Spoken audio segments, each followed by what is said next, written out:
हे ईश और हमारा यहाँ पार्थिव जीवन, मन, इंद्रियों, प्राणिक गतिविधियों का जीवन जिसमें हम निवास करते हैं, वही हमारे अस्तित्व का संपूर्ण या मुख्य भाग नहीं है। मन, इंद्रियों, प्राणिक गतिविधियों का जीवन लगभग जो हमारा सिमट जाता है, वो तो भौतिक और प्राणिक, जिसके अंदर इंद्रिय सेंसेशंस जो हैं वो हैं। मन के स्तर के ऊपर कम, मन के स्तर के ऊपर आप आदर्शात्मक चीजें हैं, नैतिकता की चीजें हैं। ये वर्ग कम है, इसको आध्यात्मिक मान लिया जाता है, पर ये हैं सतही।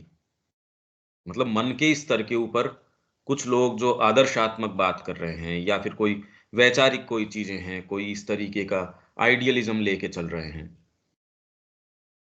कि वो थोड़ा सा इससे ऊपर उठे हैं। अदरवाइज तो लगभग सारा तंत्र भौतिक और लोअर प्राणिक उसी के इर्द गिर्द। तो मन, इंद्रियों, प्राणिक गतिविधियों का जीवन जिसमें हम निवास करते हैं, वही हमारे अस्तित्व का संपूर्ण या मुख्य भाग नहीं है, जो न तो उच्चतम भाग है, न स्वयं विद्यमान है, न अपने आप का स्वामी है।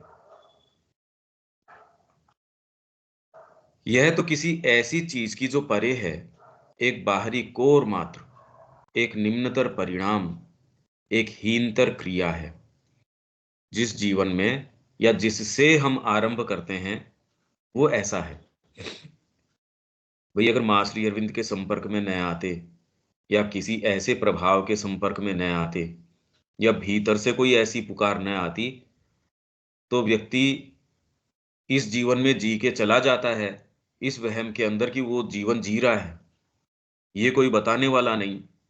जैसे ट्रू एम ऑफ लाइफ में ये है कि अगर किसी को ये सौभाग्य नहीं, श्री अरविंद की माँ की कोई पुस्तक हाथ में आई नहीं, जिसको कोई ये बताने वाला नहीं है जीवन में दूसरी चीज भी है, सोचिए कितना कीमती जो समय है वो चला गया यूं का यूं।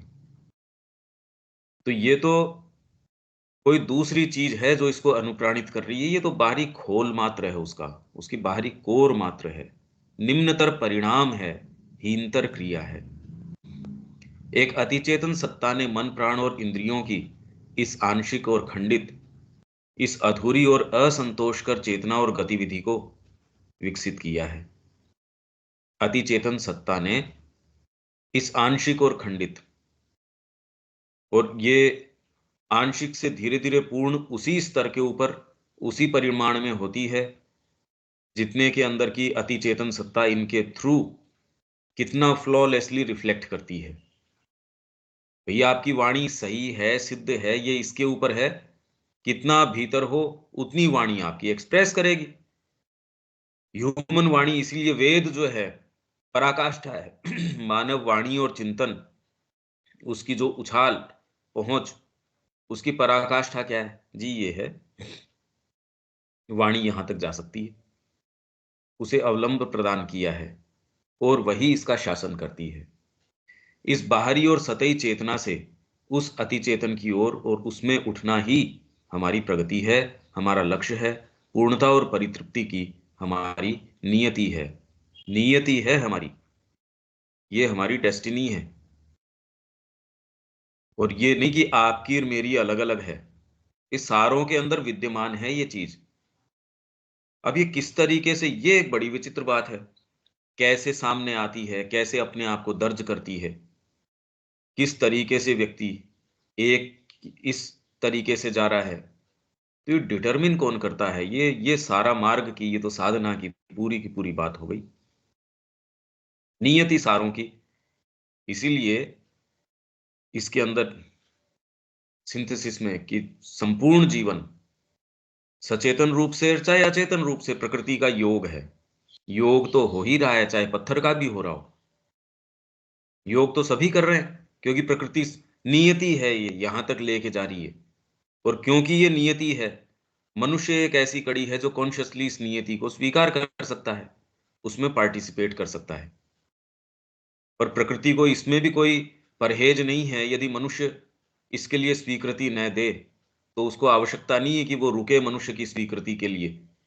वो एक नई रेस को मनुष्य के अलावा भी, जैसे पशु को पीछे छोड़ दिया गया, वैसे मनुष्य को ले आएगी, उसमें मनुष्य से आगे एक रेस को ले आएगी। मनुष्य के अंदर ऐसी क्या विशेष बात है?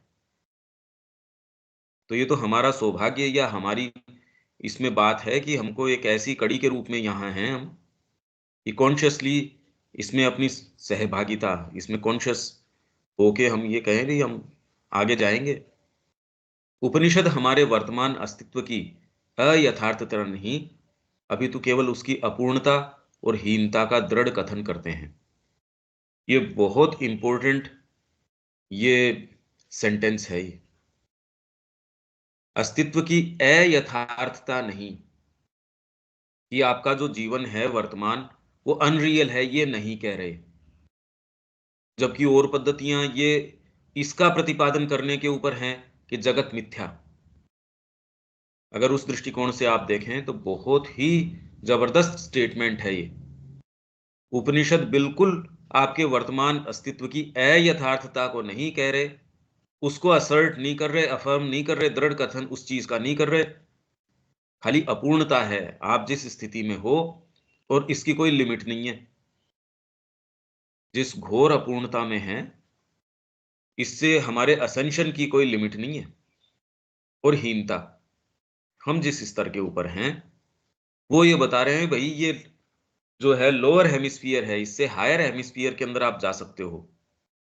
ये निम्नतर गोलार्ध है, इससे उच्चतर गोलार्ध में आप जा सकते हैं।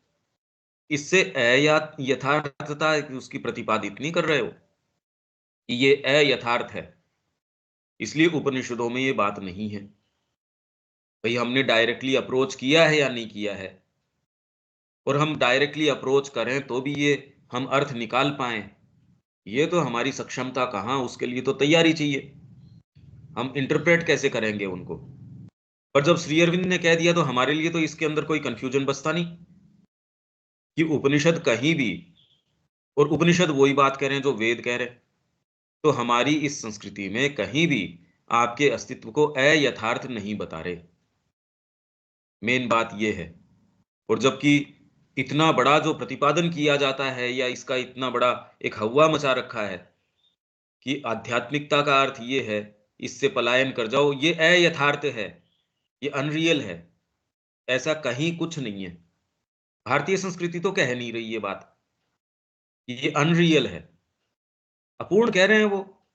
तो अपूर्ण तो कोई भी व्यक्ति पैदा होता है, उसकी शिक्षा करवा ही रहे हो आप, इसमें क्या बात है? कि आप जहां हो वहां से, और इसकी कोई लिमिट नहीं। भाई इसकी लिमिट थोड़ी, आप कितना भी ग्रो कर सकते हो, कितना भी डेवलप कर सकते हो। यहां हम जिस चीज का अनुसरण करते हैं, वह उसका एक अपूर्ण प्रतिनिधि रूप, उसकी एक खंडित और विभाजित क्रिया है, जो अस्तित्व के उस उच्चतर स्तर पर शाश्वत रूप से परमोच्च पूर्णता की स्थिति में है। हम स्वयं भी वही हैं। हम वर्तमान में जिस चीज को हम सिंबलाइज करते हैं, उसके एक अपूर्ण रूप हैं। सिंबल अपने आप में पूर्ण है, एक हायर रियलिटी है जिसको हम सब कोई अपने में धारण कर रहा है, और वो ही चीज हम यहाँ सिंबलाइज कर रहे हैं। अब कितना हम उसको फ्लॉलेसली यहाँ एक्सप्रेस कर पाते हैं, ये गुत्थी हम सबको दी गई है। भारत ने पहले तो ये सारों के सामने ये चीज रखी कि भैया तुम ये हो। ऋषियों की उसके ऊपर प्रामाणिकता लगा दी, या आपको ये विश्वास हो हाँ मैं ये चीज करने आया हूं। वर्तमान मेरा जो भी स्तर है, ढांचा है, संरचना है, इस माध्यम से मेरे को चलना है। उसके लिए फिर बाद में सीढ़ियां बना दी। अब कौन से वाला पायदान, कौन से तरीके की सीढ़ी आपके लिए सूट करेगी, उसके लिए प्रैक्टिकल गाइडेंस भी आपको ऋषियों की, गुरुओं की। इनफैक्ट आज भी कोई ये नहीं है कि आपसे ले ली गई है। आप में यदि पुकार होगी, गुरु निश्चित रूपेण, ये हो ही नहीं सकता। आप अपना आपको जानबूझ के चाहे धरती के कोर तक के अंदर जाके छिपा लो, पर यदि ये अंदर से अंतरात्मा पुकार करती है तो वहां सहायता आएगी, क्योंकि उसी ने अपने प्रभाव को दर्ज किया है। तो सामने से रेस्पॉन्स कहीं और से कोई भौतिक तरीके से थोड़ी आता है, वो तो आएगा। ये हो ही नहीं सकता कि ये रेस्पॉन्स न आए। आज तक तो ऐसा है। हमारा मन जो अपने लक्ष्य से वंचित अंधेरे में टटोलता हुआ, अंधा, त्रुटि और अक्षमता से घिरा हुआ, जिसकी क्रिया चीजों की बाहरी दृष्टि पर आधारित है, केवल उस अतिचेतन ज्ञान द्वारा डाली गई छाया मात्र है। हमारा जो माइंड है, मन के अंदर, इसके अंदर हमको जो जनरली मन, मेरा मन ठीक नहीं है, वो मन नहीं, माइंड, तो वो डाली गई एक छाया मात्र है जो वस्तुओं के सत्य से संपन्न है, उसका निर्माण और सुरक्षित रूप से उसका उपयोग करता है। एक डेलीगेट है ये, सावित्री में और लाइफ डिवाइन में भी जगह जगह ये सुप्रामेंटल का डेलीगेट है यहाँ पे। ये आके धीरे धीरे, और ये ही जब लोअर चीजों से अनअफेक्टेड रहता है तो वेद इसको इंद्र बोलता है। ये बहुत बड़ी शक्ति है। मन प्रॉपरली ऑपरेट कर ही नहीं रहा, माइंड जो है वो सही ऑपरेट नहीं कर रहा, पर जितना भी करता है उतने के अंदर वो प्रकाश ले आता है। आपकी जो लोअर सत्ता है उसके ऊपर एक कुछ न कुछ अंकुश ले आता है, वो चीजें आप कर नहीं सकते। तो सत्य से संपन्न है, उसका निर्माण और सुरक्षित रूप से उसका उपयोग करता है, क्योंकि उसके लिए कुछ भी उसके बाहर नहीं है, उसके अपने स्वयं के अलावा और कुछ भी नहीं है। उसकी सर्वसमावेशी आत्म सचेतनता के भीतर कुछ भी विभाजित या संघर्षरत नहीं है। वही हमारे मन का मन है। मन के पीछे जो एक्चुअल मन है, माइंड का माइंड है। इसीलिए गिवन सर्कमस्टेंसेस में एक जना एक निष्कर्ष निकालता है, दूसरा दूसरा निष्कर्ष निकालता है, सेम पैरामीटर, सेम घटना, सेम सारी चीज। तो ये निर्णय कहां से आ रहा है? एक स्कूल में आप पढ़े लिखे, एक ही सारी आपको बैकग्राउंड्स, एक ही परिवार के, और फिर भी निर्णय बिल्कुल अलग अलग। आप तटस्थ तरीके से एक ही घटना को देख रहे हैं, पर आपका फ्रेमवर्क किस तरीके का है, जितने ही आप डीप जाते जाते हैं आप बिल्कुल अलग तरीके से देखते हैं। ये थोड़ी है कि बाहरी आपके कोई मन से, माइंड से, मतलब आप गिनती नहीं कर रहे हो, चीजों को वैसे देख नहीं रहे हो, घटनाओं को देख नहीं रहे हो, पर उसका बनाते क्या हो, वो आता है यहां से। और आपकी डेप्थ इसके ऊपर डिपेंड करती है, उसका एक्सप्रेशन इस पे निर्भर करता है। तो एक व्यक्ति अपने जीवन के अंदर बिल्कुल अलग निर्णय करता है और उसका जीवन बिल्कुल अलग होता है। वहीं एक दूसरा अपने निर्णयों के कारण अपने जीवन को दूभर बना देता है। निर्णय के कारण ही तो बना रहा है, और कोई बाहरी कोई समस्या थोड़ी है। भाई आप जिन समस्याओं से घिरे हुए हैं, दूसरे को यदि बताएंगे उसको महसूस ही नहीं होगी। आपके परिवार को भी वो बताएंगे तो आपकी साइकोलॉजिकल चीजें हैं, वो उनको महसूस नहीं होगी, उनकी वाली आपको नहीं होंगी। तो सारा ढांचा जो है कोई बाहरी नहीं। तो ये हमारे मन का मन है। हमारी वाणी जो कि सीमित यांत्रिक वस्तुओं की बाहरी सतहों का ही अपूर्ण विवेचन करने वाली, मन के संकीर्ण दायरे से सीमित इंद्रिय बोध की प्रतीतियों पर आधारित है, वह उस सृजनशील और प्रकटनकारी शब्द की दूरस्थ और क्षीण सी अनुक्रिया, उसकी अनुक्रिया, उसका एक प्रतिक्रिया स्वरूप आनंद अज्ञान में स्पंदन है। हमारी जो वाणी है वो उसी का एक प्रतिक्रिया स्वरूप अज्ञान में स्पंदन है, जिसने उन सब रूपों का निर्माण किया है जिन्हें हमारा मन और वाणी समझने और व्यक्त करने की चेष्टा करते हैं। और इसकी ऊंची से ऊंची चेष्टा मानव की हमारे वेद हैं।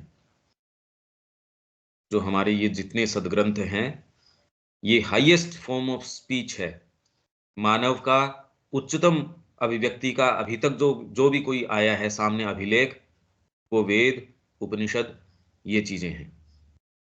हमारा इंद्रिय बोध, तो मन क्या हो जाएगा? मन का मन है। वाणी के पीछे कौन सी चीज है? हमारी वाणी खाली उसका एक एक रिफ्लेक्शन मात्र है। हमारा इंद्रिय बोध जो उन बाहरी संस्पर्शों के प्रति स्पंदनशील चेतना के तत्व में गति है। इंद्रिय बोध क्या है? बाहरी संस्पर्शों के प्रति संवेदनशील स्पंदनशील चेतना के तत्व में गति है, जो श्रम साध्य और अलग अलग जगह से आकर मिलती प्रतिक्रियाओं द्वारा अपूर्ण रूप से उन्हें समझने का प्रयास करता है। कौन? हमारा इंद्रिय बोध। अलग अलग इंद्रियों के माध्यम से आपके पास रिपोर्ट आती है। जितने ही आप कल्टीवेटेड हो, आप उसके ऊपर आधारित नहीं होते, उल्टा होता है। आपको एक भीतर के अंदर सत्य प्राप्त हो जाता है। आप इंद्रियों के माध्यम से उसको वेरीफाई भले ही करते हैं, आपको आवश्यकता नहीं है उसकी। ये बिल्कुल उल्टी प्रक्रिया हो जाती है। और ये जितनी ही आपके होगी, उतना ही आप क्रिएट कर सकेंगे। जो चीज है वो तो है ही सामने, पर कल्पनाशील व्यक्ति नई चीज क्रिएट कर देगा। और जो कल्पना में आ रही है वो तो अभी है नहीं, इसलिए तो कल्पना है। नहीं तो कल्पना का क्या अर्थ है? मैं एक ऐसे भवन की कल्पना कर रहा हूं, अरे कल्पना क्या, वो तो है सामने। कल्पना उन चीजों को अभिव्यक्ति के दायरे में, संभावना के दायरे में ली आती है, जो अभी संभावना में नहीं है। एक कल्पना बाय डेफिनेशन ये चीज है कि जो अभी मैनिफेस्टेशन के अंदर नहीं है, उनको उस संभावना के अंदर ली आती है। तुरंत के अंदर वो मैनिफेस्ट हो ना हो, ये जरूरी नहीं है। और आप ये भी पाएंगे कि कल्पना अगर करेंगे तो कहीं ना कहीं एक बैरियर आ जाएगा, नई चीज की कल्पना भी नहीं कर पाएंगे। जो आपको जो गिवन चीजें हैं, जो आपके छवियां ऑलरेडी हैं, उन्हीं को जोड़ तोड़ के, उन्हीं का कोई कॉम्बिनेशन बिठा के, मिश्रण करके इधर उधर आपको कहे एक नया रूप बनाइए, तो जो रूप आपने बनाए उनको ही ऊल जलूल तरीके से या सुसंबद्ध तरीके से, जैसे भी आप किसी का हाथ जोड़ लेंगे, किसी का मुंह जोड़ लेंगे, किसी की ये एक फिगर बना देंगे कि जी मैंने, एक काल्पनिक, काल्पनिक नहीं है वो कोई ऐसी चीज नहीं है, आपने कोई मूल कल्पना करी नहीं। तो इंद्रिय बोध क्या है?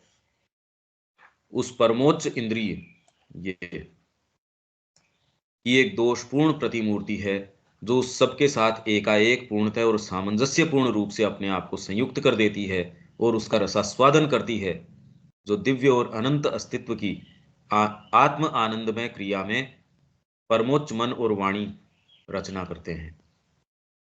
परमोच्च मन भी वर्तमान के अंदर, ये जितना क्रिएशन हुआ है वो मन ने किया है। फंडामेंटली कोई भी रूप क्रिएट हुआ है, आपकी जो भी पद्धतियां, जो भी चिंतन की, कर्म की, जो भी कुछ भी, वो सारी की सारी मानसिक चेतना ने करी है। क्योंकि पाशविक चेतना के ऊपर क्या क्रिएशन है वो तो अभी भी दिख रहा है।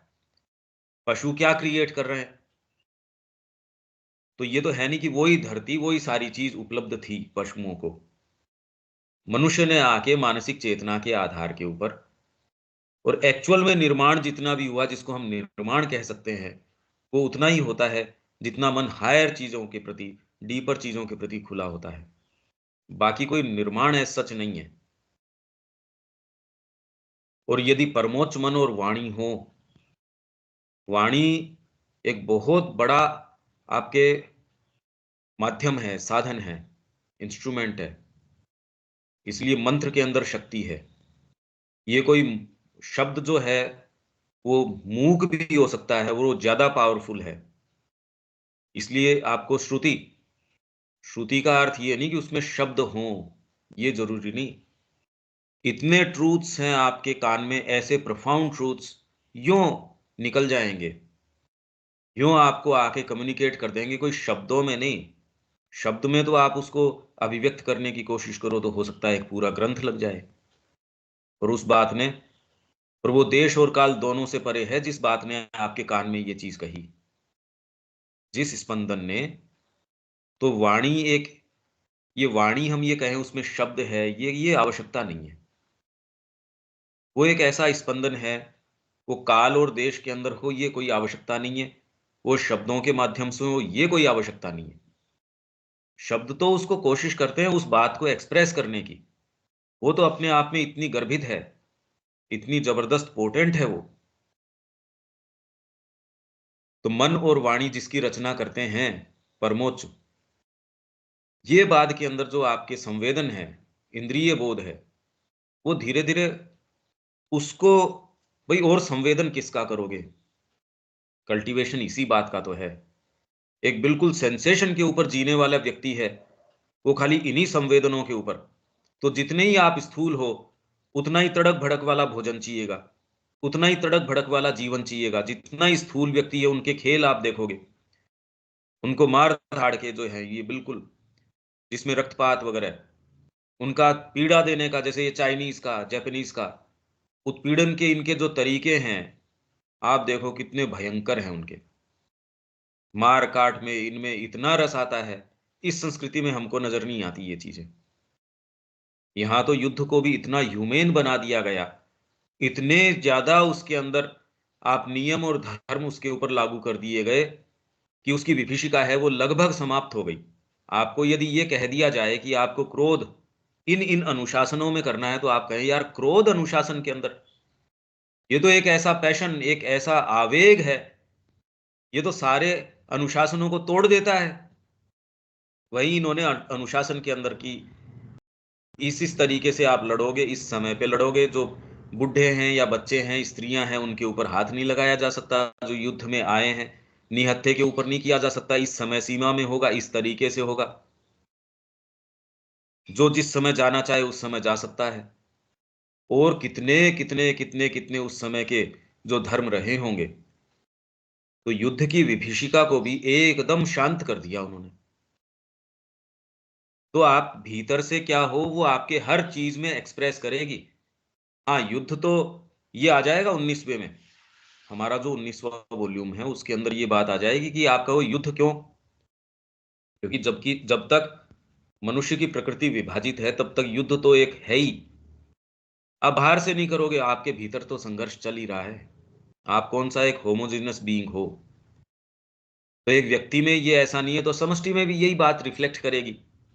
तो युद्ध तो एक अभी बनी हुई एक फैक्ट है आपका, उसको आप बिना उसको अपने स्तर पे मीट किए एब्रोगेट नहीं कर सकते। कि आप ये सोचो कि हमने उससे पिंड छुटा लिया जी, हम बड़े शांति से रह रहे हैं, नहीं।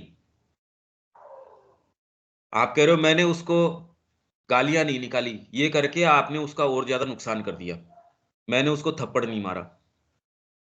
तो क्राइस्ट ने ये कहा कि भगवान ये समझ नहीं रहे ये क्या कर रहे हैं, इनको माफ करो। तो श्री अरविंद का इसी के अंदर आ जाएगा कि उनका ऐसा प्रारब्ध उन्होंने बना दिया, वो आज तक बेचारे परेशान होते फिर रहे हैं। उसकी बजाय वो उनको 4 गालियां निकाल लेता, उनको शाप दे देता, तो वो इतनी तकलीफ नहीं पाते। तो आप ये जो एक्सप्रेशन उसका क्या है, अगर आत्मा के आधार पे मीट करते हो, उसके ज्यादा गंभीर कॉन्सिक्वेंसेज हैं। बाहरी तरीके से आपने उसको थप्पड़ मार दिया, उसके कॉन्सिक्वेंसेज भौतिक हैं। आपने साइकोलॉजिकली उसको डील किया, इसके कॉन्सिक्वेंसेज और ज्यादा गंभीर हैं। और आत्मा के स्तर के ऊपर किया, उसके स्पिरिचुअल कॉन्सिक्वेंसेज हैं। ये हम समझते नहीं, पर ये थ्रू एंड थ्रू है। आपने कोई कमिटमेंट किया है यदि माँ से, और उसमें कोई आनाकानी कर रहे हो, उसके अपने कॉन्सिक्वेंसेज हैं। तो इसलिए दुर्गा जो है वो आपके ज्यादा प्रारब्ध उस तरीके के नहीं बनाती, वो गला काट देती है, वो ठीक आप ज्यादा तकलीफ नहीं पाओ, वो संहार कर देती है, तो कल्याण कर देती है। वो टॉलरेट नहीं करती कई चीजें।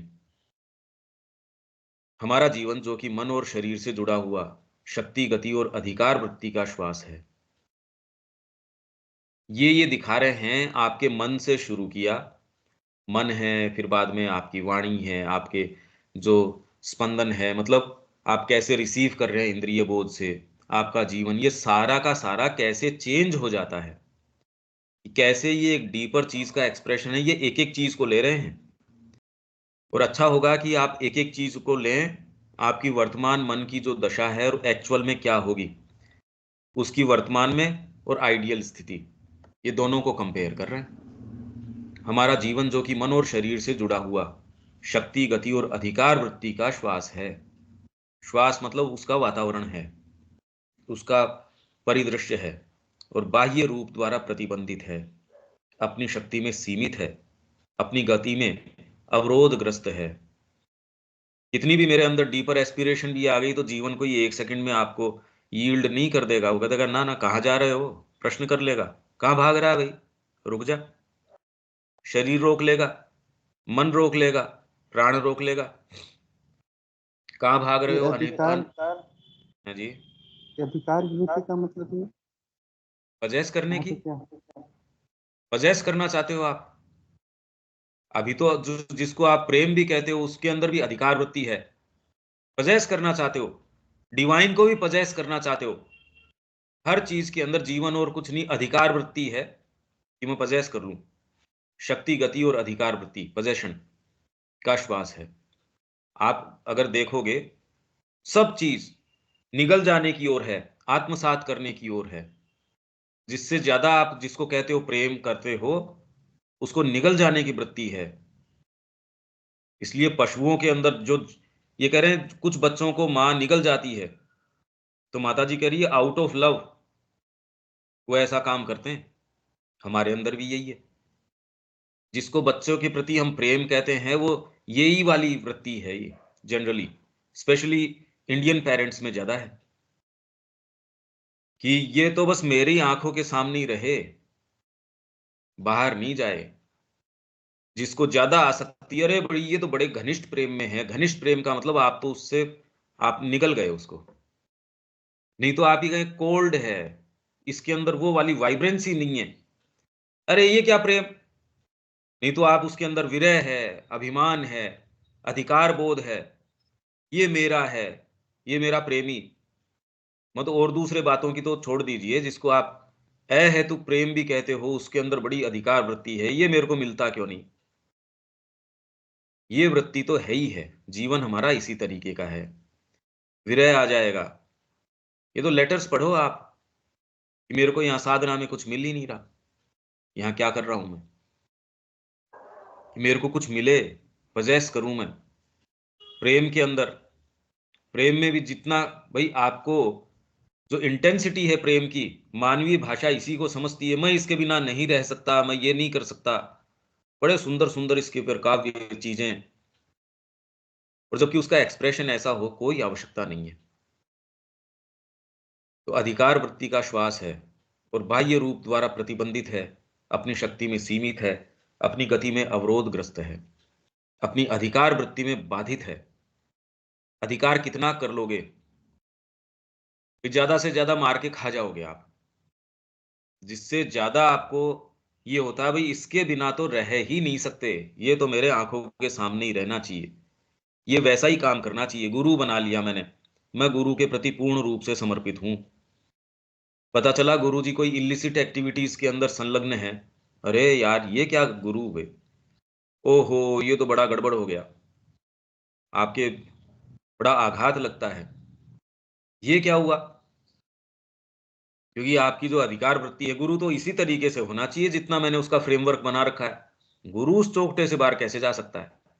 न वो ऊपर उसकी एक्टिविटी कर सकता है, न उससे नीचे जा सकता। तो और बाहरी चीजें तो छोड़ दीजिए, जिसको आप डीपर कहते हैं और कहते हैं, उस पे भी मानवीय चीजें तो हम लागू करते हैं। और क्या बात है। माँ ने मेरी तरफ देखा नहीं, माँ मेरी तरफ देख के ऐसे मुस्कुराई नहीं, मेरे को यहाँ क्या मिल रहा है, मेरे को तो क्या कहाँ। दिलीप कुमार रॉय जो उनके पुत्र हैं, श्री अरविंद उसको वेरीफाई कर रहे हैं कि मेरे जन्मों जन्मों से मेरे साथ आ रहा है। कृष्ण प्रेम को ये लिख रहे हैं, कृष्ण प्रेम ने कहा तेरे गुरु की सेवा किया कर। अगर पर्सनल सेवा करने का तेरे को मौका मिले गुरु की, ये बहुत बड़ी तेरी आध्यात्मिक जो है उसमें, साधना में बड़ी इंपॉर्टेंट बात है कि तू गुरु की कोई पर्सनल सेवा कर पाए। तो इसी में है ये, योगी कृष्ण प्रेम वाली में। उन्होंने कहा जी हमारे गुरु तो देखो मिलते नहीं इस तरीके से। उनके मन में ये था कि गुरु तो उन्हीं को कुछ देते हैं, जिनको पर्सनल सेवा कोई चार पांच जने जो उनके थे वो।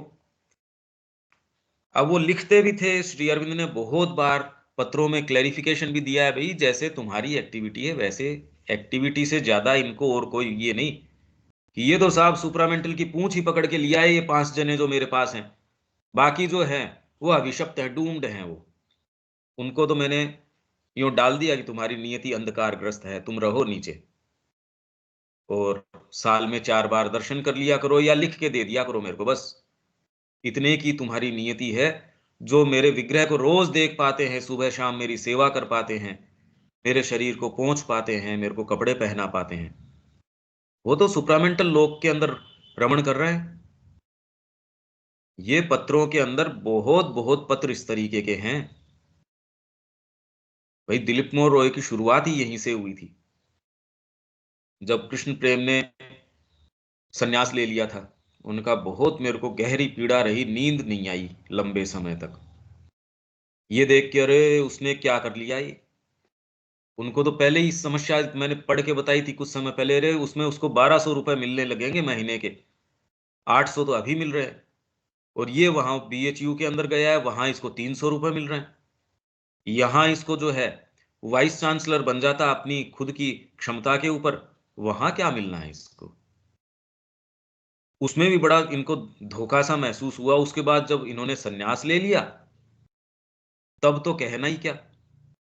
उनका और ज्यादा पीड़ा ये कल्पना कर करके हुई कि वो जाता होगा भिक्षा मांगने के लिए उन गलियों के अंदर। अब कोई ये आदर भाव से थोड़ी देते हैं कोई कि गेट खोल के साहब ये कृष्ण प्रेम जी आ गए चलो इनको भिक्षा देते हैं, कौन जानता था, कोई कुछ नहीं। तो उसमें कोई कोई गृह स्वामी है वो निकल के उनको दुत्कार भी देता होगा, गालियां भी देता होगा कि शर्म नहीं आती इतना अच्छा हट्टा कट्टा शरीर, बेशरम कहीं के। तो ये सोच सोच के यार ऐसा, मतलब ऐसा वैभवशाली व्यक्ति, ओ हो उसके साथ क्या हो रहा होगा। तो अपने दोस्त के साथ वो ये शेयर कर रहे थे, बातचीत कर रहे थे कि देखो उसके गुरु ने उसको ये दे दिया, उसको एक कोई ऐसी चीज उसके गुरु ने दे दी जो मेरे को नहीं दी मेरे गुरु ने। तो जो उनका मित्र था कि शर्म नहीं आती तेरे को, तू बार्गेन कर रहा है, तेरा पूरा जीवन है can be no repayment for what your guru has given to you. तेरे गुरु ने जो चीज तेरे को दी है, अगर क्षण मात्र के लिए भी तेरे को कोई चीज दी है, तो तेरा पूरा जीवन रीपेमेंट नहीं हो सकता उसके लिए। तो जिस कन्विक्शन के साथ उनके मित्र ने जो बात कही, तो उनका द शाफ्ट वेंट होम, सीधे वो बात मेरे दिल के अंदर चली गई। सुबह पहले की टिकट बनवाई, और वो पूरे श्री अरविंद के बाद 53 के अंदर वहां से हिले वो तो, तब तक वहीं थे। तो ये अधिकार वृत्ति, और वहां भी ये थोड़ी कोई पत्रों की कोई कमी आ गई हो, रोज अलग अलग तरीके के पत्र न जाते हों। मैंने तो गुरु चाहा था कि आपकी जो जो हैंडराइटिंग है, ब्लेसेड हैंडराइटिंग, उसमें मेरे को पत्र आता। ये तो आपने डिक्टेट करवाया है उसके माध्यम से। श्री अरविंद की जब आंखों की स्थिति जो थी, तो माँ ने वहां नोटिस लगा दिया कि अब से एक बार पत्र बिल्कुल बंद हैं। माँ बहुत ज्यादा स्ट्रिक्ट थी इसके अंदर कि Shri Aurobindo is a gentleman, I am not. लोग बड़े नाराज थे इस बात से कि श्री अरविंद तो ऐसा नहीं करते, कि Shri Aurobindo is a gentleman, I am not. ये आंखें दे दी उन्होंने, तुमको शर्म नहीं आती। हालांकि वो माँ के ऊपर भी जो चीज लादते थे उसकी भी कोई कमी नहीं है, वो श्री अरविंद से भी 10 गुना उनके ऊपर बोझ लादते थे। तो वहां वो पत्र उनको लिख रहे हैं, तो श्री अरविंद उनको कह रहे हैं भाई देख मैं समझाने की कोशिश कर रहा हूं अपनी आंखों को, ये मान नहीं रही, मैं जैसे ही होगा। और उसमें भी बड़ी कोशिश करके औरों के तो अगर डिक्टेट कर भी दें कभी, चलो एक आध के इनके एक कंसेशन के रूप में दिलीप का तो मक एक कोई पूरी पुस्तक है वो उनको भेज देंगे, गुरु इसके ऊपर आपका रिव्यू बताइए। अब गुरु मतलब उसको कैसे आपने एक पूरा ग्रंथ भेज दिया, गुरु बताइए इसके ऊपर। वो शाम से लेके अर्ली मॉर्निंग तक पत्र लिख रहे हैं, सुबह 4 बजे तक। मतलब ये पूरा रूटीन उन्होंने, कितने पत्रों में लेटर्स आप पढ़ो, और एक जना उनको चेज करते करते कि आप तो आराम से बैठे रहते होंगे, आप तो सावित्री के ध्यान के अंदर मग्न रहते होंगे। तो श्री अरविंद ने कहा भाई ये तेरे को ये वहम कैसे पैदा हो जाता है, क्या मैं जाके देख के आया हूं वहां पत्र नहीं है। नीचे जहां से वो लाइन शुरू होती है, अभी जहां मेडिटेशन होता है, वहां वो सारे सबकी नोटबुक्स थी, उसके ऊपर वो लिखते थे। वो ऊपर जाती थी, उनका यहां तो मैं देख के आया था, वहां लेटर्स नहीं है, तो आप किसको लिखते हैं फिर आप। अब ये बात तो रिकॉर्ड के अंदर आ गई, मन में तो वो क्या क्या धारण रखते होंगे उसकी तो छोड़िए, जो रिकॉर्ड के अंदर है उसको तो आपको मानना ही पड़ेगा। तो जो ये अधिकार वृत्ति है, और वो कोई ऐसे व्यक्ति है नहीं, उनको ये तो समझ में आ ही गया, ये मेरे जीवन में करने लायक काम ये है, ये उन लोगों की बात है, तो और जीवन की बात क्या करें। ये हमारा जीवन है, ये उसकी शक्तियां हैं, ये उसकी क्षुधाएं हैं, मांगे हैं उसकी। कि आप जिसको समर्पण कहते हो, जनरली हम सबका भाव ये है कि परमात्मा ये काम कर दे। अरे मेरे को रोग हो रहा है, मांसरी अरविंदी ठीक करेंगे मेरे को। ये मेरी नौकरी नहीं लग रही, मेरा इसके अंदर है, इसके अंदर है, यही करेंगे। तो आश्रम में पहली मृत्यु होते ही सारों का विश्वास डगमगा गया। ओहो, हम इसलिए आए थे क्या यहाँ? हम तो सोच के आए थे सुप्रामेंटल आ जाएगा यहाँ। यहाँ भी मृत्यु, तो फिर यहाँ क्या फायदा? तो ये अधिकार वृत्ति, मेरे को इससे क्या लाभ? ये तो अंतरात्मा की बात नहीं है कि अगर आप साइकोलॉजिकली इसको देख पाओ, ये बहुत मुश्किल है। आप अष्टांग योग तो कर लेंगे, इस ग्रंथि को तोड़ पाना और मुश्किल है। आप वो तो कर लेंगे क्योंकि उसके अंदर आपको अधिकार बोध है। मैंने इतनी मालाएं जपी, इसका सीधे सीधे परिणाम ये रहा। आप इतना करो, इसमें ये आपको प्राप्त हो जाएगा। तो इसमें बात क्या है? पर जहां आपको पता ही नहीं चल रहा, बरसों बरस आप ऐसे बीहड़ में चल रहे हैं, मैं चल भी रहा हूं या नहीं चल रहा हूं, मेरी प्रगति हो रही है या नहीं हो रही, मैं साधना कर भी रहा हूं या ऐसे किसी मूर्खों के हाथ में मैंने दे दिया जो मेरा उपयोग कर रहे हैं, मेरे को यूज कर रहे हैं। ये बात आए बिना रह ही नहीं सकती। अरे मैंने गलत सौदा कर लिया। शायद ही कोई इससे बचा हो। कौन है जो इससे बच गया हो कि अपने किन्हीं क्षणों के अंदर ये, अरे, कि जिनके डाउट ना आते हों? कौन है ऐसा? बीमा और श्री अरविंद कहते हैं हमको तो आते हैं डाउट। तो कौन इससे बच जाता है कि आपकी ये प्रकृति जाके ये वाली चीज न कह देती तो हमारा जीवन ये है। तो अपनी गति में अवरोधग्रस्त है, अपनी अधिकार वृत्ति में बाधित है, और इसलिए अपने आप के साथ और अपने वातावरण के साथ संघर्षरत विसंगतियों की चीज है। तो जब तक, और वातावरण के साथ इसलिए है क्योंकि आपके अंदर खुद के अंदर संघर्ष है, इसलिए वातावरण के साथ है। और जब तक ये भीतर संघर्ष है, तब तक युद्ध का जो एक आदर्श है या युद्ध का सिद्धांत है, वो तो है। आप उसको कहां से हटा सकते हो? क्योंकि आपके अंदर होमोजिनिटी नहीं है। ये बहुत सुंदर तरीके से 19वें में ही आ जाएगी ये बात। अपन 18वां पढ़ रहे हैं। इसके बाद जो इन्फेक्ट आएगा वो और जबरदस्त गंभीर आ जाएगा।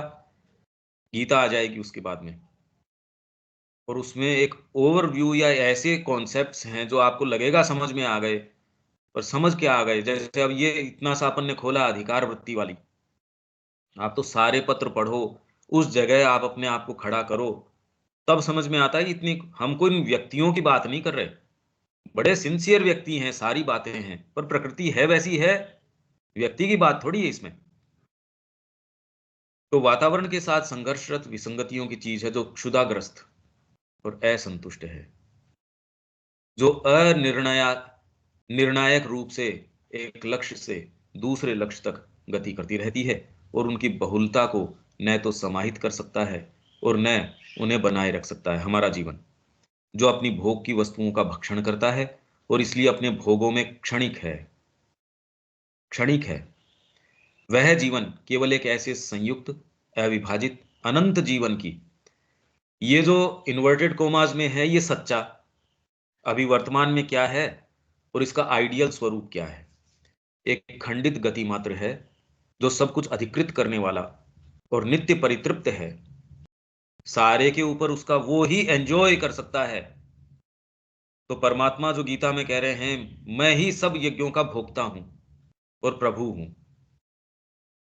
आप जब ये काम करते हो, आप सारी चीजों का भोक्ता हो सकते हो। जब आप जैसे ही उससे जुड़ जाते हो, आप में कन्विक्शन आ जाता है। सच्चा भोग आप जीवन का तब लगा सकते हो, अभी जीवन हमारा भोग लगा रहा है, हम क्या जीवन का भोग लगा रहे हैं? ये प्रक्रिया चेंज हो जाती है। तो दूसरा कहता है यार ये तो वास्तव में आध्यात्मिक जीवन तो वैभव का जीवन है। वर्तमान जीवन आप जिसको ये कह रहे हो हम इससे कैसे पिंड छुटाएं या कैसे इसमें, अरे कैसे छोड़ें इसको, इसमें तो इतना सुख मिल रहा है, वो अभाव का जीवन है। पर ये तो दृष्टिकोण जब बदले तब बदले, और नित्य परितृप्त है। नित्य, उसको किसी चीजों की आवश्यकता नहीं कि इसके लिए आधार पे मैं परितृप्त हुआ हूं। वो तो बिना किसी चीज के परितृप्त है, क्योंकि सभी कुछ में यह अपनी उस शाश्वत सत्ता का उपभोग करता है जो स्थान, स्पेस के विभाजनों से बंधन मुक्त है, काल के क्षणों से विमुक्त। कारण मतलब कॉज, और परिस्थिति के क्रमों से अविभ्रमित है। ये कार्य कारण के ऊपर नहीं है, फिर बाद में ये सारा का सारा कार्य कारण, कार्य कारण जो आप की कॉज एंड इफेक्ट, अगर कॉज और इफेक्ट की श्रृंखला में आप बंधे हो तो फिर जगदम्बा की क्रिया कहाँ है, उससे आप मुक्त हो जाते हो। फिर कॉज एंड इफेक्ट नहीं है, एकमात्र खाली कॉज ये है मां का संकल्प, और प्रभाव क्या होना उसका, वो तो अमोघ है। वो कुछ पाने के लिए, करने के लिए, उसके लिए नहीं, वो तो एक्सप्रेशन है, अभिव्यक्ति है। पाना क्या है उसके अंदर, आपके अंदर कोई चीज है, और पाना यदि कोई शब्द है तो खाली आनंद है, और कोई पाना रह कहां जाता है। अच्छा, यहां तक सेंटेंस मेरे ख्याल से क्लियर होंगे विवेक? हाँ जी, हाँ जी, क्लियर है। क्लियर। सेंटेंस की बात कर रहा हूं, विचार तो खैर अपने आप के अंदर बहुत प्रोफाउंड विचार हैं ये। हाँ जी देविका जी।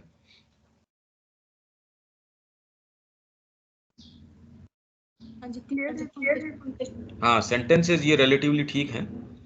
हाँ जी। बाकी तो इसके मायने तो फिर बाद के अंदर अपन इस, वो तो प्रोफाउंड मायने हैं इसके। यह अति चेतन सत, सत एग्जिस्टेंस, तीन है ना, सत, चित और आनंद। ये भी हम परिकल्पना करते हैं ऐसी, एक्चुअल में क्या है या क्या नहीं है, क्योंकि पशु के स्तर के ऊपर ये टर्मिनोलॉजी नहीं आती। मन का प्रादुर्भाव हुआ, उसकी आज तक की उच्चतम उड़ान है, उसने ये टर्मिनोलॉजी का निर्माण किया है। अब इससे आगे किस तरीके का होगा, ये जैसे अगर पशु कल्पना कर सकता हो, मनुष्य क्या कल्पना करता है उसकी, वैसी हम कल्पना करें, ये अगम है। ये मुश्किल है कि अपने आप में। हाँ, श्री अरविंद ने कुछ ये चैप्टर्स लिखे हैं कि उसमें किस किस अतिमानस में सेंस किस तरीके से काम करेगा, पर वो कंपैरिजन ये कर रहे हैं कि भाई अज्ञान में ये है, इसमें ये होगा, इस समय आपके कॉग्निजेंस के ये चीजें हैं, वहां ये होंगी, उसमें देश और काल का कॉन्सेप्ट किस तरीके का होगा, ये वो कंपेयर कर रहे हैं श्री अरविंद उस चैप्टर्स के अंदर। पर अब वो क्या समझ में आए, बस ये है कि कंपैरिजन के माध्यम से अपनी स्थिति कुछ कुछ हम देख सकते हैं, क्योंकि अभी वर्तमान में तो अपनी स्थिति भी तो नहीं समझ में आती। वो डेफिनेटली आपको ये सेंस आता, अच्छा ये वर्किंग ऐसी है, अपनी वाली तो समझ ही पाएंगे उसमें। तो यह अति चेतन सत, एक एक अपने आप के विषय में सचेतन, अपनी शाश्वत शांति और अपनी सर्वज्ञ और सर्वशक्तिमान शक्ति दोनों के विषय में सचेतन, यही तो हम बोलते हैं जो गॉड है हमारे लिए वर्तमान में। ओमनिसियंट मतलब सर्वज्ञ, ओमनीपोटेंट सर्वशक्तिमान, और ओमनी प्रेजेंट सर्वव्यापी, ये तीनों एट्रीब्यूट जिसके अंदर हैं, तो इसलिए हमारे लिए तात्कालिक जो गॉड है, ईश्वर है, वो सुप्रामेंटल है, उसमें ये एट्रीब्यूट्स होंगे, ये तीनों, जो सर्वज्ञ है, सर्वशक्तिमान है और सर्वव्यापी है। उसका एक फोकस किसी शरीर में हो सकता है, पर वो उसके शरीर के अंदर उससे लिमिटेड नहीं है, वो किसी क्रिया के लिए उसमें एक के अंदर फोकस, जैसे हम भाई एक किसी एक पर्टिकुलर विचार, कोई एक पर्टिकुलर क्रिया, उस पे एक समय विशेष पे फोकस कर सकते हैं। मेरे को कोई एक एक लेख लिखना है, पर मैं उससे बंध नहीं गया, तो वैसे ही किसी क्रिया विशेष के लिए उसका फोकस किसी एक व्यक्तित्व के अंदर हो सकता है, और उसमें शरीर के अंदर भी वो कह रहे हैं कि आउटलाइन तो हमारी जैसी है वैसी हो सकती है, और उसके अंदर जो हमारे हार्ट है, लीवर है, या और जो केंद्र हैं, या जो ब्रेन है, या हो सकता है कि सिंबॉलिक तरीके से उनके वैसी वैसी हो, पर भौतिक क्रियाएं नहीं होंगी। अगर वही भौतिक क्रियाएं उसके अंदर भी हो तो आशा क्या रह जाती है, फिर तो मनुष्य क्या बुरा है। तो ये कह रहे हैं अपनी शाश्वत शांति और अपनी सर्वज्ञ और सर्वशक्तिमान शक्ति दोनों के विषय में सचेतन, हमारे वैश्व अस्तित्व के विषय में भी। तो अस्तित्व, तीनों चीजें आ गई, सर्वज्ञ नॉलेज पार्ट, सर्वशक्तिमान ओमनीपोटेंट, और ओमनी प्रेजेंट वैश्व अस्तित्व के विषय में भी सचेतन है, जिसे वह अपने में धारण करता है, गुप्त रूप से प्रेरित करता है, और सर्वशक्तिमान रूप से जिसका संचालन करता है। यह ईशोपनिषद का ईश है। ये जो आपके अंदर भाग है, ईश उपनिषद, ये ईश है जो अपनी शक्ति से उत्पन्न सभी रचनाओं में विश्व के नित्य गतिशील सिद्धांत की गति के समस्त रूप में निवास करता है। वर्तमान में भी यही कर रहा है। हमारे माध्यम से हम हैं नहीं, ये एक बोध ईगो ने बना रखा है किसी उपयोगिता के लिए। बाकी तो अपने आप में हमारा इंडिपेंडेंट वजूद कैसे हो सकता है? फिर तो उसकी सर्वशक्तिमत्ता जो है वो चैलेंज हो गई। अगर उसके अलावा कोई और दूसरी चीज का वजूद हो, उसकी अस्तित्व हो, तब तो सर्वशक्तिमान नहीं रहा वो, उसके अलावा वजूद है ही नहीं। ये छोटे छोटे फोकस जो हमको लगते हैं, ये पढ़ने से इतना तो ये समझ में आ ही जाता है, अरे कोई पीछे एक दूसरी क्रिया है। समझदारी इसमें है कि सचेतन रूप से उससे संयुक्त हुआ जाए। काम तो वही कर रही है अभी भी, भले सचेतन रूप से या अचेतन रूप से, और उसका आनंद नहीं प्राप्त हो रहा। ये क्रिया तो जबरदस्ती करवा ही रही है आपसे। यह हमारा और उसका आत्मा ब्रह्म है, जिससे और जिसके द्वारा हम अपनी समस्त सत्ता और गतिविधियों में बने हुए हैं। मर्त्य जीवन उस के द्विविध परस्पर विरोधी तत्वों, नकारात्मक और सकारात्मक से युक्त उसका दोहरा प्रस्तुतिकरण है। मर्त्य जीवन मतलब मोर्टल लाइफ, हमारा जो जीवन है, ये उसके दोनों पहलू हैं, नकारात्मक और सकारात्मक, उससे युक्त। क्यों है ये दोहरा प्रस्तुतिकरण? भाई इस तरीके का बना दिया क्रम विकास के कारण। और जैसे ही माइंड के अंदर ये रिफ्लेक्ट करती हैं कोई भी चीज, वो दो रूप बना देंगे, जिसके अंदर वो साकार है, वो निराकार है, वो एक है, वो अनेक है। तो वो इतने तरीके के दोनों पक्ष का निर्माण कर देती है नहीं, रिफ्लेक्ट कर देती है इस माध्यम के अंदर। तो मृत्यु, पीड़ा, अक्षमता, संघर्ष, विभाजन, सीमा के इसके नकारात्मक तत्व एक अंधकार में रूपाकृति हैं। अंधकार में मतलब हमारे जीवन के अंदर ये जो चीजें हैं, ये अंधकार में मतलब छाया है उसकी, उसकी छायाएं हैं। मृत्यु, पीड़ा, अक्षमता, संघर्ष, विभाजन, सीमा, इसके नेगेटिव ये तत्व हैं जो छिपाती हैं और उस चीज के विकास को साधती हैं, जिसे इसके सकारात्मक तत्व अभी तक प्राप्त नहीं कर सकते हैं। इसलिए ये दो माताएं हैं। इनकी उपयोगिता इसलिए है, जब तक इनकी उपयोगिता है तब तक ये जा नहीं सकते। तो ये कह रहे हैं उन चीजों को ये प्राप्त करती है, अचीव करती है ये नकारात्मक जो चीजें हैं। जो सकारात्मक पहलू, तो इसके अंदर सावित्री के अंदर भी लास्ट के अंदर है कि जब नारद जी भविष्य बता रहे थे, तो उसको सुन सुन के जो जो दैत्य हैं वो भी बड़े आनंद से उनके आंसू चल रहे थे कि ओहो, हमारा जो ये गंदा काम है, हमको भी उससे ऐसे निजात मिलेगी। बहुत उनके आराम आ रहा था इस चीज से। तो जो देवता जिस चीज को अपनाते हैं, असुर उनसे ज्यादा काम करते हैं उस तरीके से, क्योंकि उन्होंने एक दूसरी पक्ष चीज को, जिसको देवताओं ने छोड़ दिया। तो दोनों पक्ष हैं ये। तो जो सकारात्मक पक्ष है वो उस चीज को नहीं कर सका, मृत्यु है।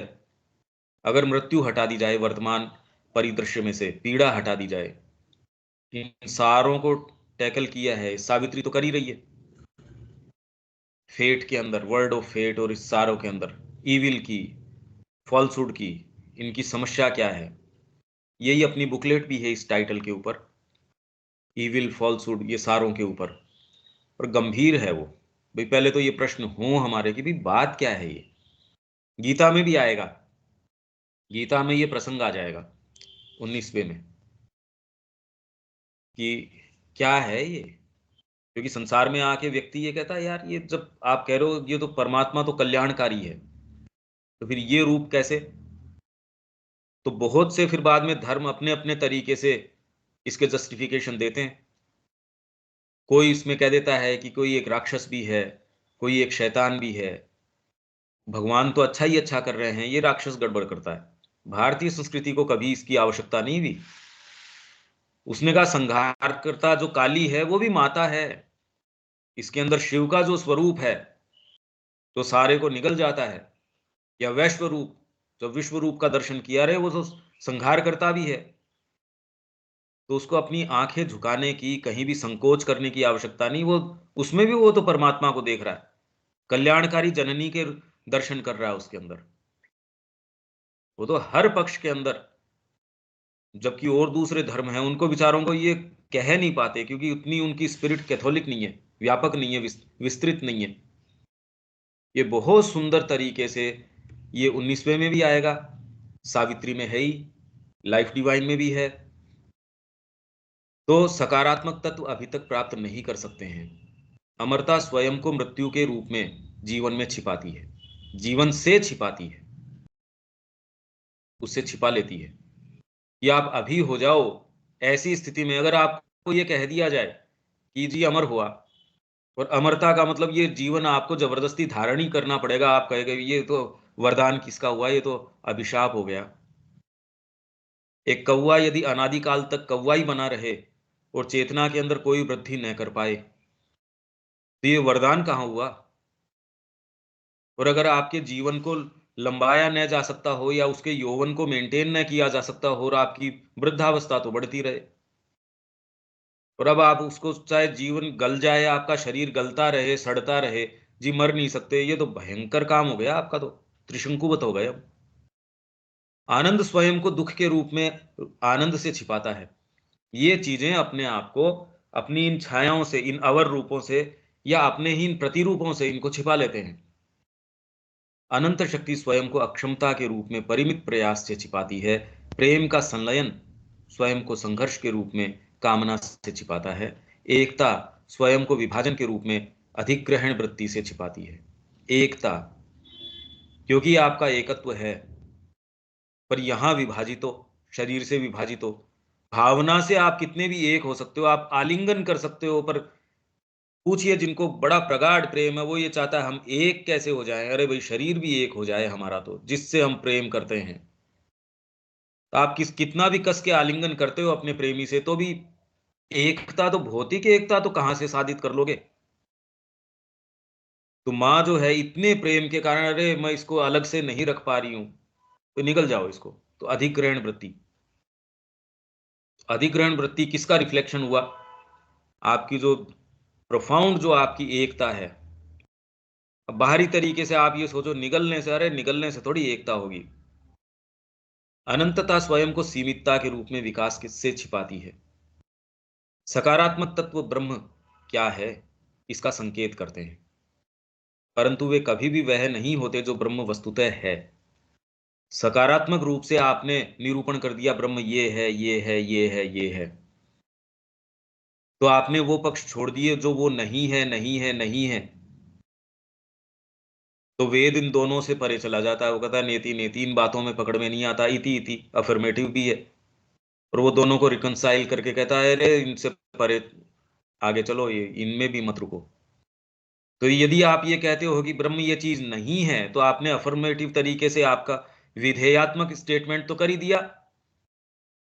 आप सकारात्मक करोगे तो उसके साथ साथ नकारात्मक आ ही जाएगा, और नकारात्मक करोगे उसके साथ साथ विधेयात्मक भी आ जाएगा। ये क्या बात है। हालांकि उनकी विजय, देवताओं की विजय, सदा ही अपने स्वयं के ही आत्म निषेधों पर ब्रह्म की विजय होती है। वस्तुओं के अंधकारमय और सीमाकारी रूप द्वारा प्रस्तुत निषेधों के विरुद्ध उसकी विशालता का सदा ही आत्म प्रतिष्ठापन होता है। तो आप उसको, कि ये असीम है, परमात्मा असीम है, तो कहता है ये पेंसिल कौन है फिर, ये पेंसिल कौन है, अनिर्वचनीय है, तो शब्दों में निरूपण किसका कर रहे हो, अव्यक्त है, तो फिर ये व्यक्त कौन हो रहा है। जो कालातीत है, तो काल के अंदर कौन आया है, अनाम है, रूप है, उससे परे है। वो उससे परे भी है, और ये जितने भी हैं ये भी, और एक एक कण भी उसी की अभिव्यक्ति है। और इन दोनों की भी पकड़ में नहीं आता, और आ भी जाता है, और इन दोनों बातों की भी पकड़ में नहीं आता। अब बड़ी विचित्र बात है, तो आप क्या करो। कि क्या कहो। इसलिए अफोरिज्म ये कहता है कि वर्तमान जो मैं कह रहा हूं वो ज्यादा बड़ा सत्य है। तुरंत में जो मैं कह रहा हूं वो, और परमात्मा के कोई भी सत्य रहे होंगे, वर्तमान में जो मेरा अनुभव है वो इनके सबके ऊपर का सत्य है, क्योंकि वो वर्तमान का सत्य है। आपका एक्टिव डायनेमिक ट्रूथ वही है। इस समय अगर आप जुड़े हो मां से, वो आपको कह रही है वो बिल्कुल सत्य है। ये कोई इसका मतलब नहीं है कि भ्रम है ये, कि ये भी सत्य है इसका विरोधी भी सत्य है, नहीं। बिल्कुल क्लियर कट कि ये ही गुरु, यूं तो सब ब्रह्म है। पर आप कहते ना ना, होंगे सारे ब्रह्म, मेरा मेरा ब्रह्म तो यही है। ये बहुत बड़ा सत्य है। तो ये जितनी भी ये बातें कर रहे हैं, ये बुद्धि को लचीली करने के लिए कह रहे हैं, आपको निरंकुश करने के लिए नहीं। फिर तो कुछ भी करो, ये नहीं कह रहे। और जब आप आध्यात्मिक मार्ग में जाते हो, मुद्दे बहुत ज्यादा स्ट्रिक्ट हो जाते हैं, क्लियर कट हो जाते हैं। ये ऐसे कोई, ऐसे नहीं क्लाउडी तरीके के, भाई ये भी कर लो तो सब ब्रह्म है, ये भी कर लो तो ये भी ठीक, ऐसे नहीं। ये तो बुद्धि के लचीलेपन के लिए है।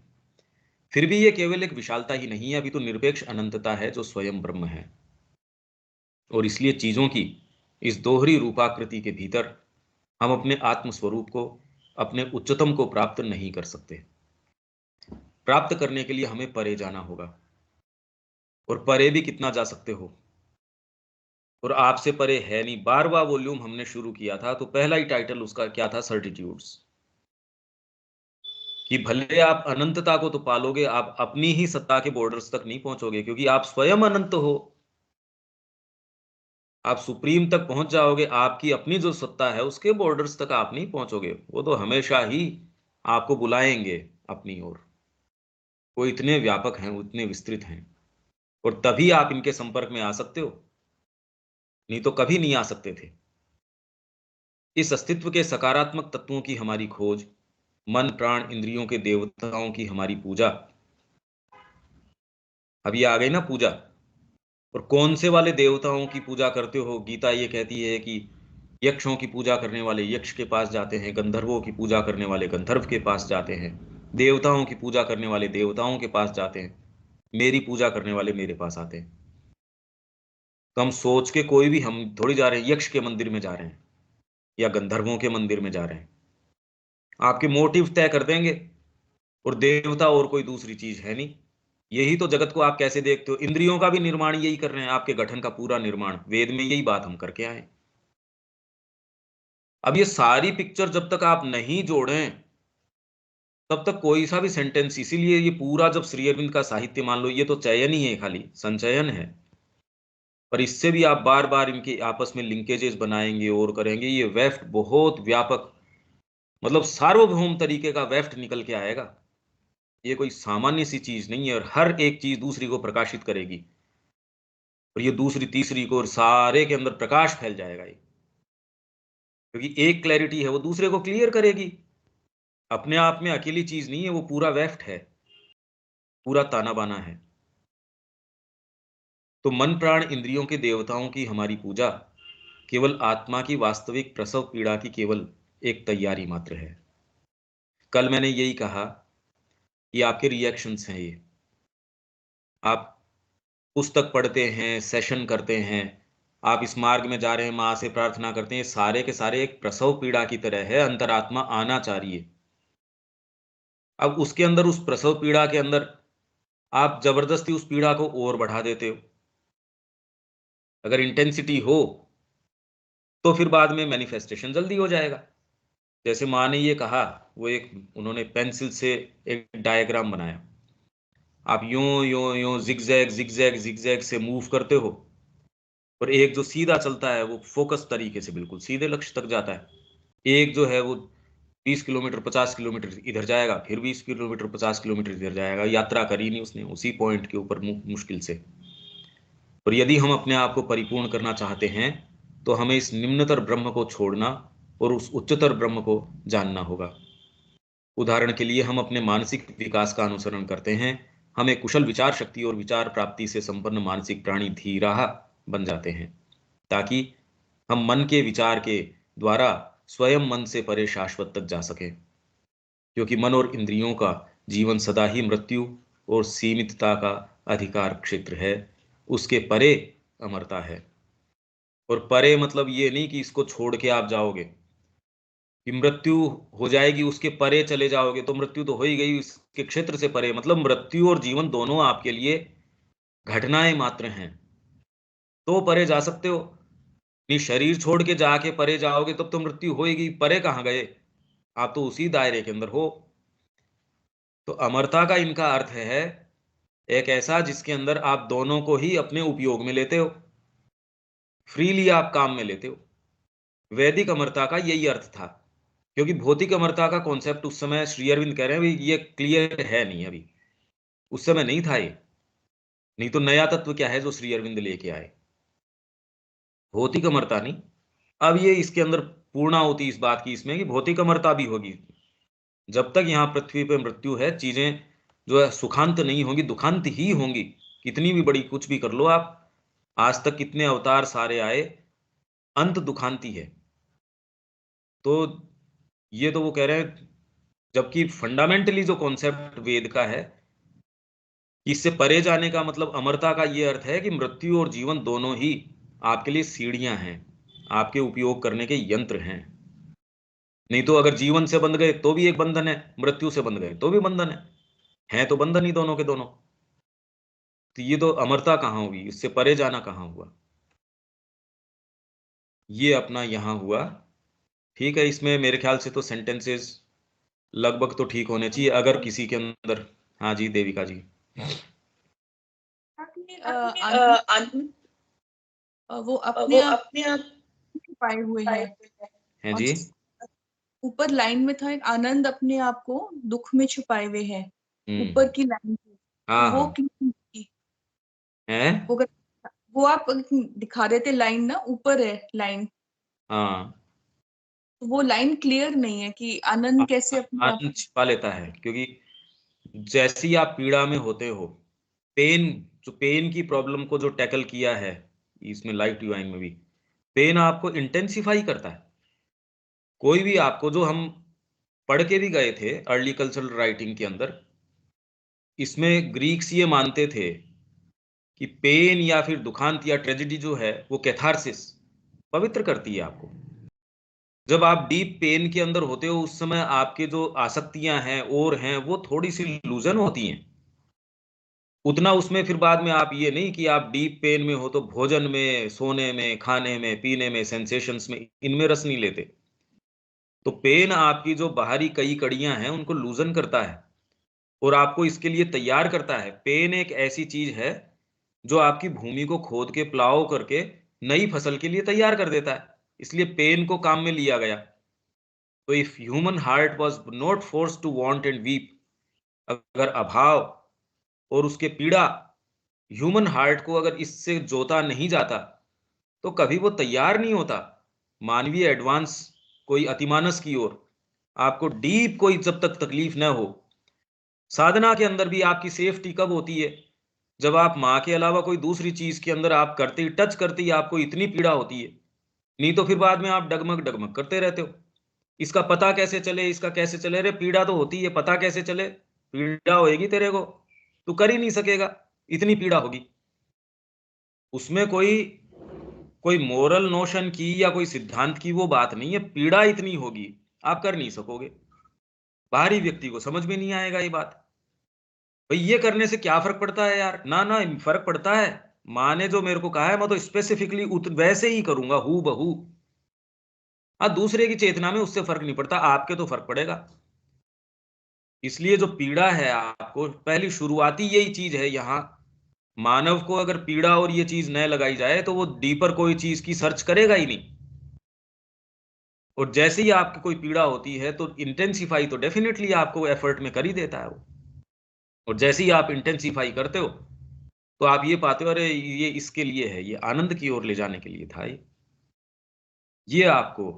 इसलिए आनंद अपने आप को पीड़ा और इन मुखौटों के द्वारा छिपा लेता है यहाँ इस जीवन के अंदर, ये कह रहे हैं। और असीमित अपने आप को सीमाओं में छुपा लेती है। सीमा में हम हैं ही, हम तो सीमा में हैं, पर हमारा सच्चा स्वरूप जो है वो ये नहीं है।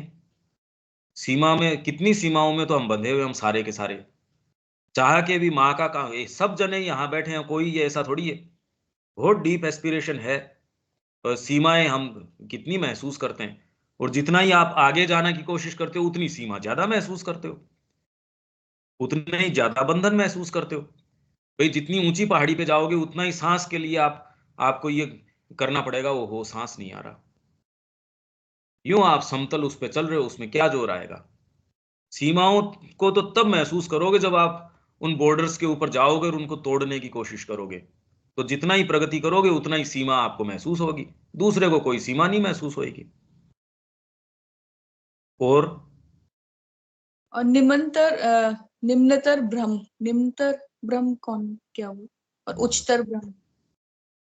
हाँ, निम्नतर, जो वो कह रहे हैं अन्नम वही ब्रह्म, ये अन्न जो है वो अन्नम है, आपका मन प्राण और शरीर ये भी ब्रह्म है। पर ये हायर लाइट में जब देखोगे तब समझ में आएगा, अभी तो ब्रह्म क्या है, अभी तो हमको पाश है, ये बंधी हुई है। वो तो जो वेद के अंदर जो ऋषि शुनैश्रेप था उसने पुकारा उसको कि आओ और मेरी ये तीनों पाशें काटो।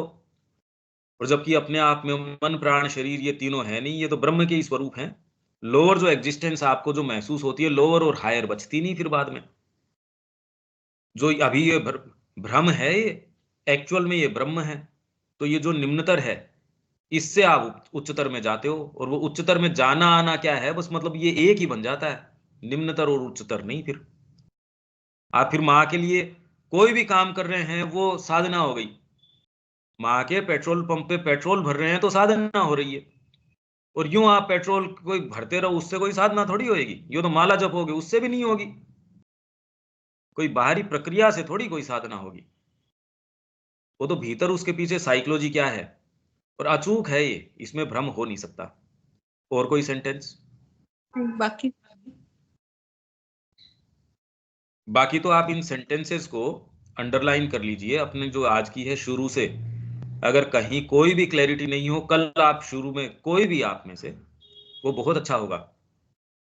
क्योंकि कई चीजें ऑब्वियस सी लगती हैं, पर वो खोलने में और पता नहीं कितनी चीजें निकली आती है, और वो कोई जरूरी नहीं कि उसी दायरे के ऊपर एक्सप्लेनेशन हो। उस समय जो चीज आती है वो उस समय का सत्य है, और वो ज्यादा इंपॉर्टेंट सत्य है। तो आपको यदि लगता है किसी को, तो आप अंडरलाइन कर लीजिए, कल इससे शुरू कर सकते हैं।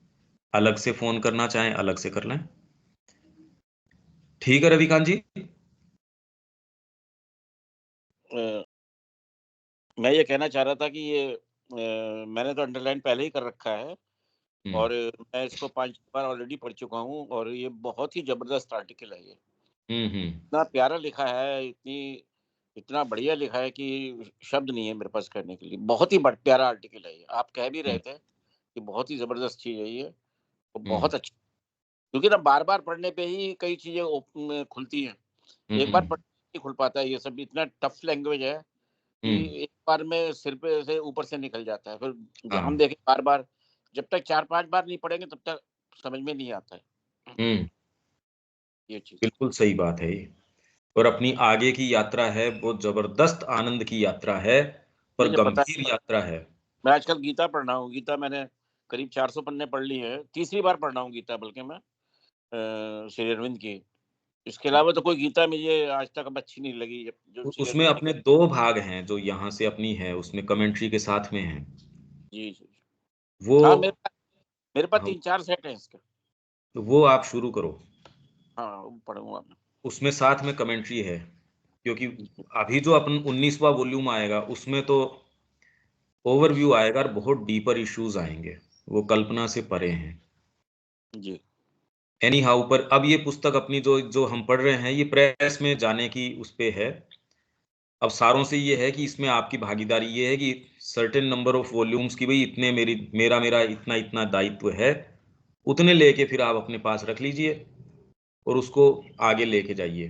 क्योंकि जब तक ये पुस्तक आएगी शायद अपना ये पुस्तक, इसके या स्टडी सेशंस भी अपने रिकॉर्ड पे आ जाएंगे। तो ये पहली शायद ऐसी चीज है जो आने से पहले ही इसके सेशंस ही आ गए। तो आप किसी को भी दे सकते हैं, किसी को भी प्रेरित कर सकते हैं इसमें। इसके जरूर। विषय में और बात कर लेंगे ये। ठीक है, मैं तो यहाँ विराम देते हैं। मैं तो बहुत एक्साइटेड हूँ जल्दी से आए इसके वॉल्यूम, ताकि लोगों को दे हाँ, नहीं जल्दी। अपन यही चाह रहे हैं, अपन जी। यही चाह रहे हैं। बाकी बहुत जबरदस्त भारी प्रयास है, ये इजी नहीं है। और नहीं, फिर दो सुबह बहुत सुबह का क्या है, काफी समय इसमें अब ये क्लास में चला जा रहा है, तो मेरी स्पीड जो है, क्योंकि सुबह ही लिख पाते हैं, दिन में लिख नहीं पाते, तो मेरी बहुत ज्यादा सीमित हो गई स्पीड। और उसको मेकअप करने के लिए फिर पूरे दिन बहुत एक्स्ट्रा एफर्ट करना पड़ता है, बहुत ज्यादा एफर्ट करना पड़ता है। पर ये जो अपन काम कर रहे हैं उसके अपने रिटर्न्स हैं। ये इसमें आपकी अपनी अपनी की इतने वॉल्यूम्स तो हम इसमें अपनी संकल्प कर रहे हैं कि 20 है, 25 है, इतने वॉल्यूम्स मेरी अपनी अपनी इसमें प्रतिबद्धता है, वो अपने पास रखेंगे, उसको आगे बांटते रहेंगे। जी हाँ, जी हाँ, जरूर। ठीक है, इसको अभी विराम देते हैं, कल मिलते हैं। जय श्री मां। जय